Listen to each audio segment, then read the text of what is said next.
Olá, bem-vindo ao Lugar do Livro. Hoje falar do livro que me tomou um bom tempo. Aqui, Graça Infinita, de David Foster Wallace, lançamento final do ano da Companhia das Letras, um tijolo, uma edição linda, linda, linda. E um livro que eu passei quase um mês e meio nele. Eu comecei, acho que lá no dia 8 de janeiro, foi um pouco mais de um mês que eu passei nesse livro. Eu tenho já algo, digamos assim, pessoal com David Foster Wallace. Um dos primeiros vídeos do canal foi sobre o livro de textos e crônicas dele, não ficção, ficando longe do fato de já estar meio longe de quase tudo, de já estar meio que longe de tudo. E esse livro, ficando longe, blá blá blá, ele já me fisgou. Eu fiquei, criou-se uma empatia, eu criei uma empatia grande com o David Foster Wallace. O jeito que ele escreve me fisgou mesmo, assim, eu gostei demais, apesar da aparente verborragia. Ele constrói períodos muito longos, mas o fluxo de pensamento dele é muito agradável de se ler, me conquistou mesmo. E mais do que isso, o jeito que ele escreve é muito pessoal. E o fato de eu saber que ele se matou torna tudo ainda mais triste, mais melancólico. Porque ele é um cara com quem eu sei que ele é um cara com quem eu gostaria muito de conversar. Ele não é só um escritor, ele é um cara com quem eu gostaria de conversar. Os textos dele, como eu falo no vídeo, são muito interessantes, traduzem muito uma tentativa dele de se curar. Ele era muito autoconsciente, ele sabia das limitações, sabia das angústias. E por que eu estou falando do Ficando Longe? Porque o Graça Infinita guarda muita semelhança no estilo, na temática, no jeito. Assim, o livro é muito sobre personagens refletindo sobre suas limitações, sobre suas dificuldades, sobre seus problemas. E o livro todo é isso, ainda que seja o livro todo uma grande piada. Eu assisti, antes de fazer o vídeo agora, eu vi um vídeo, uma entrevista que está no YouTube, eu vou colocar o link aqui embaixo. Uma entrevista de 1 hora e 24 minutos que ele deu para uma televisão alemã. E a entrevista sem cortes, então ele conversa com a moça. Ele explica um pouco sobre isso, né, sobre o humor que você faz para abordar certas questões muito sérias. E, enfim, eu volto a isso mais tarde. Vamos primeiro falar sobre o que é o livro. Como eu passei muito tempo com o livro, é um livro que chama a atenção. Você está andando com esse livro na mão, apesar de a grande maioria das pessoas não lerem hoje em dia, mas eu ia para o inglês, por exemplo, do meu filho. Eu ficava umas 3 vezes, eu fiquei lá com esse livro na mão, na recepção, esperando meu filho sair e lendo, ou ia para algum outro lugar, para uma clínica. Minha esposa estava grávida, né? E eu ficava lendo e chamava a atenção das pessoas. E aí algumas pessoas me abordavam: o que é isso que você está lendo? Eu disse: não, um livro e tal. E é o quê? E realmente é difícil você explicar sobre o que é o livro sem usar muitas palavras. É uma distopia. Então é tipo Jogos Vorazes? Não, nada a ver, né? Mas é uma distopia. É um livro que fala sobre entretenimento. É difícil, mas vamos lá. O livro ele se concentra numa família, a família Incandenza. A família que tem um patriarca, né, o James Orr Incandenza, ele que se matou, mas isso não é spoiler, né, ele já nem aparece no livro. Ele chegou a se tornar assim, ele era um jovem promissor, um tenista promissor, mas acabou abandonando a carreira de tênis, apesar de ter aberto uma associação de tênis que ocupa metade das páginas do livro. Mas ele se tornou um cineasta tipo de vanguarda, que era incompreendido e adorado e odiado pelos críticos. Ele tinha uns filmes muito malucos, que abusava do tecnicismo e da abstração. A esposa dele, Avril, não sei se pronuncia Avril ou Ifril, Incandenza. Os 3 filhos, Oren Incandenza, que eram para ser um talento no tênis, acabou não se tornando, era apenas um jogador mediano. Foi para o futebol americano, se revelou um excelente punter, aquele cara que, aqueles chutões, e está no livro na NFL, fazendo muito dinheiro. Mário Incandenza, o irmão do meio, ele tem acho que 19 anos no decorrer do livro, e ele tem praticamente todas as deformidades que você puder imaginar, todos os problemas. É muito difícil inclusive você imaginá-lo fisicamente. Apesar disso, ele tem uma mente quase normal, ele tem uma inocência meio infantil, mas ele raciocina muito bem, então a memória é muito boa. E o Hal Incandenza, que é o mais jovem, 17 anos ele tem no livro. Ele é um talento muito grande para o tênis, e ele é um menino superdotado, tem um talento muito grande para a área linguística. Ele decora dicionários, as pessoas perguntam, sei lá, nevasca, ele diz qual é a raiz, quais são as raízes prováveis, qual dicionário diz o quê. E ele tem problemas, não sabe muito bem no começo, mas ele tem problemas com drogas. Ele usa bob hope ou maconha apenas por diversão, mas para preencher meio que um vazio existencial dele. E ele se tornou, no último ano, o talento dele para o tênis disparou. Então esse é o núcleo, a família Incandenza. O Oren, ele não visita a família, a gente acompanha Hal, Mário e a Avril Incandenza na academia de tênis. Então essa academia estudam mais de 100 meninos, desde, sei lá, 7, 8 anos até terminar o ensino médio. Ela funciona como escola também, mas é uma academia de tênis. Você acompanha de perto o ritmo dos treinos, as pequenas intrigas, o dia a dia desses adolescentes e crianças. E do outro lado, o livro ele não se passa só na academia e em torno dessa família. Há muitos personagens, mas todos eles, ou quase todos eles, estão ligados a Casa Ennett, que é uma casa para recuperação de viciados, de drogados e de gente com problema sério, psicológico sério, psiquiátrico sério. A grande maioria dos outros personagens está de alguma forma ligada a essa casa ou aos grupos de apoio, os grupos de alcoólicos anônimos, narcóticos anônimos, esses grupos de ajuda pelos quais eu li. O David Foster Wallace era meio que obcecado, porque fala-se muito sobre isso no livro, como aquela simplicidade do levante, fale sua situação, aceite o problema, continue vindo. Não há nada de mentalmente desafiador, é tudo muito raso, muito simples, mas que combina com o desespero daquelas pessoas, e por isso funciona.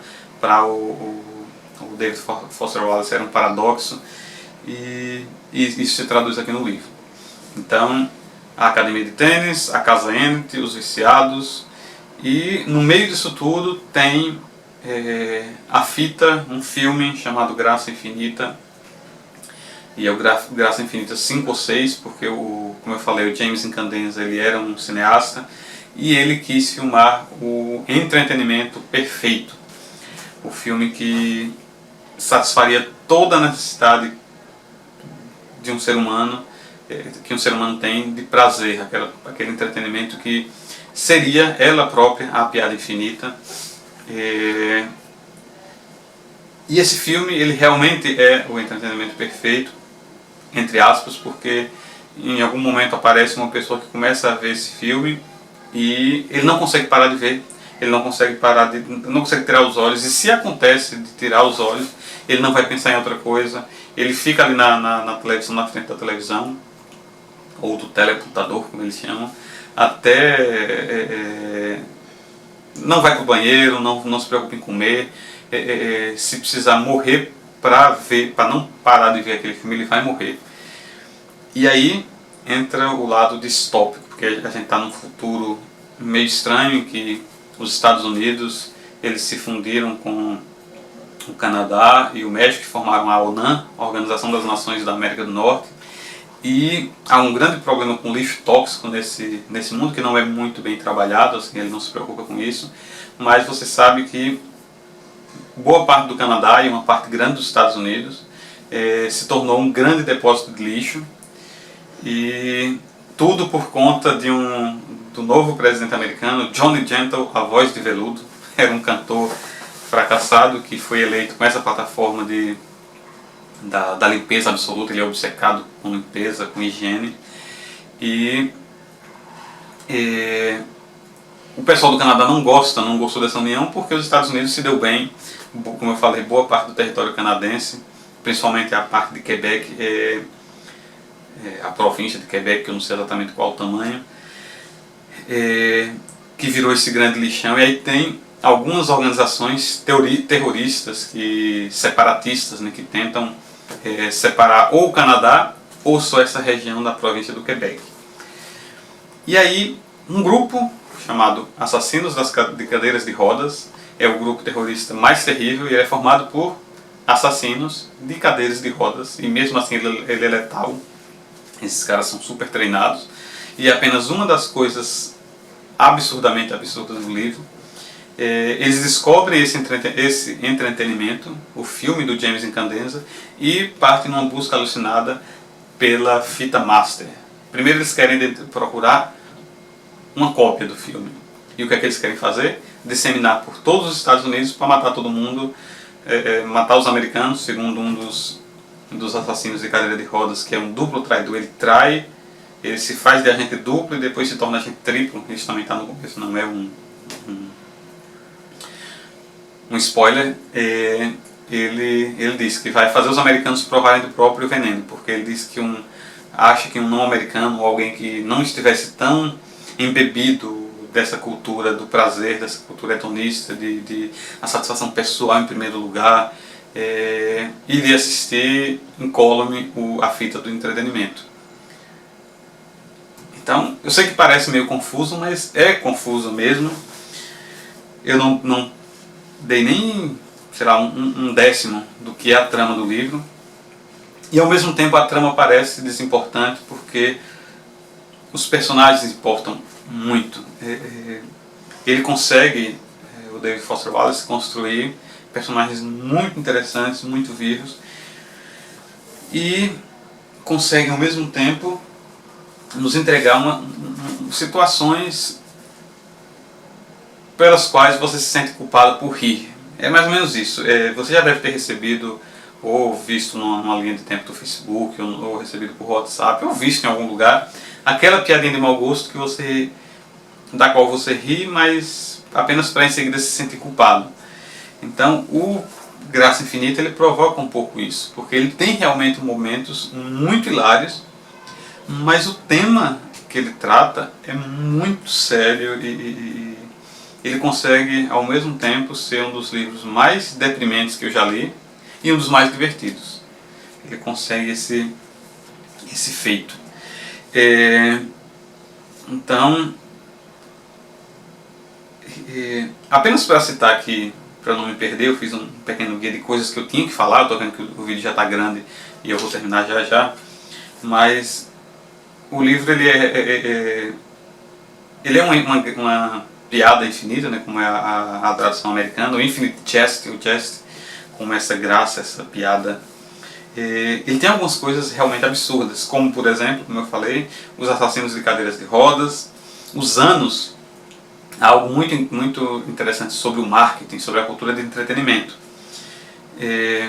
Então tem uma história muito longa sobre como a televisão americana chegou ao fim e foi substituída por uma espécie de Netflix. Esse livro foi escrito, eu acho que em 98, 99 ele terminou de ser escrito.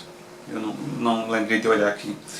Mas foi uma visão no futuro do David Foster Wallace, claro, não em relação ao fim da TV, mas a história de como se chegou ao ano subsidiado, como as agências de publicidade para a TV faliram e tiveram que encontrar novos meios de vender publicidade. É um negócio tão maluco, mas tão maluco, e tão sobre as propagandas que causavam asco nas pessoas. Cara, que mente criativa desse David Foster Wallace. E aí o resultado, um dos resultados é que o ano agora, você não conta mais 2001, 2003, 2007. Os anos são subsidiados. Todo ano há uma grande licitação e alguma empresa ganha. Então o primeiro ano subsidiado acho que foi vencido pelo... Eita, o que faz o Hopper, o concorrente do... O Burger King. O Burger King venceu o primeiro ano subsidiado e o ano se chamou o ano do Hopper. Então, 1º de março do ano do Hopper. Você não diz mais 1º de março de 2000 e tanto.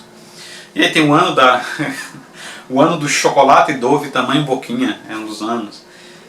O ano da fralda, a grande parte da ação do filme se passa nesse ano. O ano da fralda geriátrica depende. Então ele diz que dia 20 de novembro do ano da fralda geriátrica depende. Outra coisa que tem uma Liga de Defesa da Gramática, que a mãe do Howie Candenza, ele é obcecado por gramática, por linguística. Ela faz parte, então eles... Eu esqueci exatamente o nome, mas é algo assim, Liga de Defesa da Gramática, Liga de Defesa, Liga de Normatização Gramatical. Eles saem, quando eles veem um comercial com problema, com erro gramatical, eles fazem campanha para corrigir, quando eles veem anúncio em jornal, sei lá o que mais. Tem uma associação chamada Organização dos Feios e Incrivelmente Deformados, que é feita... dela participam pessoas incrivelmente deformadas. Tem muita gente deformada nesse mundo por conta dos lixos tóxicos. Tem regiões que as crianças nascem com um só olho, ou com vários olhos, ou sem crânio, a cabeça é solta, como se fosse uma bexiga com, sei lá, 30% da capacidade cheia de água. Então, tem muita coisa absurda no livro, mas o livro não é só coisa absurda, ele trata de temas muito sérios, principalmente de drogas. E aí tem analogia com o entretenimento. A grande crítica que o David Foster Wallace faz, ele sempre tem como foco o American Way of Life, o típico americano, a típica cultura americana, ou a cultura... que é essa questão do o indivíduo vale mais que tudo, a minha satisfação como indivíduo é mais importante do que a satisfação daquele país ou do mundo. Eu como indivíduo posso tudo, eu sou livre para escolher o que eu quero. Então, o que eu quero, o que eu quero eu preciso ter, o que eu quero eu vou ter, e aí o que eu quero se torna o que eu preciso ter. Essa transição, nessa entrevista que eu falo, o David Foster Wallace fala disso também. E você acompanha muitas histórias de viciados por conta dessa casa Emmett. E tem histórias que são realmente pesadas. Esse não é um livro... esse é um livro para gente grande. É um livro que vai fazer você mergulhar de maneira muito forte nessas histórias pessoais. Foi impossível para mim não pensar no próprio... David Foster Wallace enquanto eu lia algumas histórias. O segundo capítulo mesmo, ele é protagonizado por um jovem, John Eldred, assim, pelo menos eu presumo que seja ele, porque ele chega depois na casa Emmett. Ele é um jovem de classe média, ou média alta, não sei, que tem um bom emprego, mas que é viciado em maconha. E aí ele, mais do que o vício em maconha, o problema dele principal é a obsessão de que ninguém descubra isso, e a culpa que ele sente pelos porres homéricos que ele toma, quando ele decide que vai sucumbir ao vício, ele arranja uma desculpa no trabalho, ele muda a mensagem da secretária eletrônica, ele estaciona o carro em algum estacionamento, em algum shopping, bem longe da casa dele, para que ninguém ache que ele está em casa. E ele passa, sei lá, 3, 4, 5 dias só fumando maconha até quase morrer. E ele sempre jura que não vai fazer isso de novo. Ele arranja jeito de sempre mudar o comprador. Ele magoa o comprador, ou ele ofende o comprador, ou ele faz o comprador jurar que ele nunca mais vai vender maconha para ele. Então, assim, é um retrato de uma obsessão. Esse capítulo já me fisgou. É um retrato de alguém obcecado, de alguém que não consegue encontrar paz interior. Para mim foi uma experiência muito tocante, por mais que Eu nunca tenha tido problema com nenhuma substância, ele chama de substância, né, porque não são só drogas.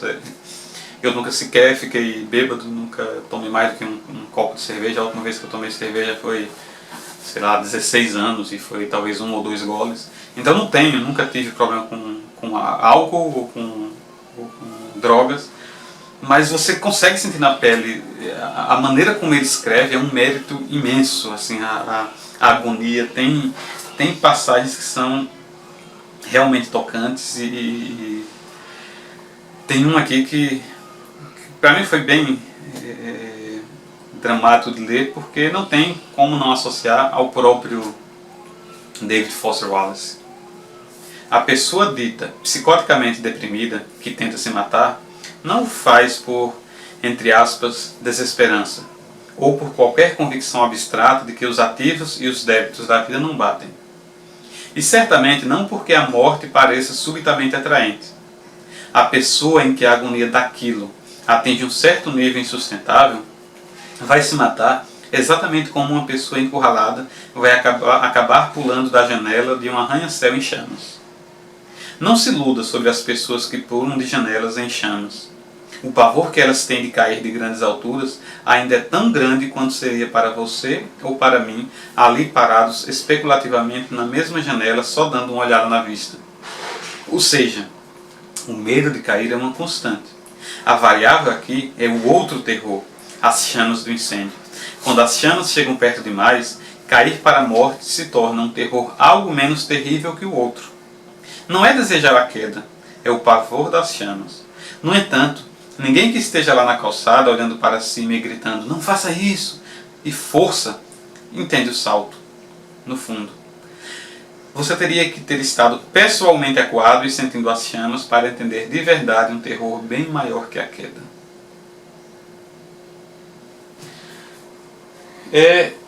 Como eu falei, o livro ele tem umas passagens que deixam você bem para baixo. Mas é um livro que faz você querer voltar. Assim, eu tive que reler o primeiro capítulo. Assim que eu terminei, eu tinha que voltar para ele para entender algumas coisas. É um livro cheio de mistérios, de situações incompreensíveis, até porque é uma piada infinita, né? O próprio livro é uma graça infinita. E assim, se fosse para falar todos os aspectos desse livro, assim, só o que eu entendi, que é um percentual bem pequeno, sem falsa modéstia, eu falaria pelo menos 2 horas. Mas é um livro que vale a pena demais ser lido. Se tornou um dos meus livros favoritos. É um livro no qual eu empreguei muito tempo. E ele tem até uma curiosidade. Eu não consegui lê-lo por muito tempo. Eu conseguia passar só agora no final, que eu realmente queria terminar. Eu não conseguia passar mais do que 1 hora lendo, por exemplo. E incrivelmente a leitura parece que você está lendo um arquivo zipado, porque não avança. Não é que a prosa dele seja complexa. Ela é complexa a certo nível, mas não para não entender.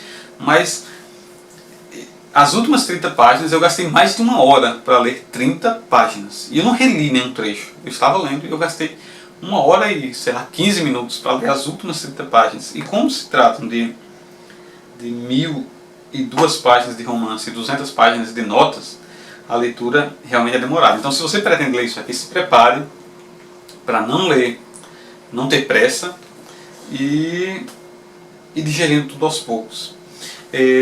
Eu estou terminando sem falar uma série de coisas, mas uma coisa que eu não posso deixar de falar é a prosa do David Foster Wallace, que para mim é irresistível, é irreproduzível também, mas o livro, até nisso ele é muito bem humorado. Ele mistura citações muito eruditas, principalmente a questão médica, você vê que ele conhecia muito bem, ou pesquisou muito bem, com coisas, gírias, situações do dia a dia, diálogos altamente jocosos. Tem notas gigantescas, tem notas que ele esquece que são notas e viram um capítulo inteiro, como por exemplo um dos momentos mais engraçados, mais divertidos para mim, era uma das conversas por telefone entre Orin Candenza e Howlin Candenza, o mais velho e o mais novo. O Hal, eu me identifiquei em alguns pontos. Ele tem uma certa obsessão com o português, com o inglês, claro, né, com a gramática. Então, enquanto as pessoas estavam falando, ele estava inconscientemente analisando a correção daquele texto, daquelas frases, daquelas construções, sem nenhuma arrogância, natural dele.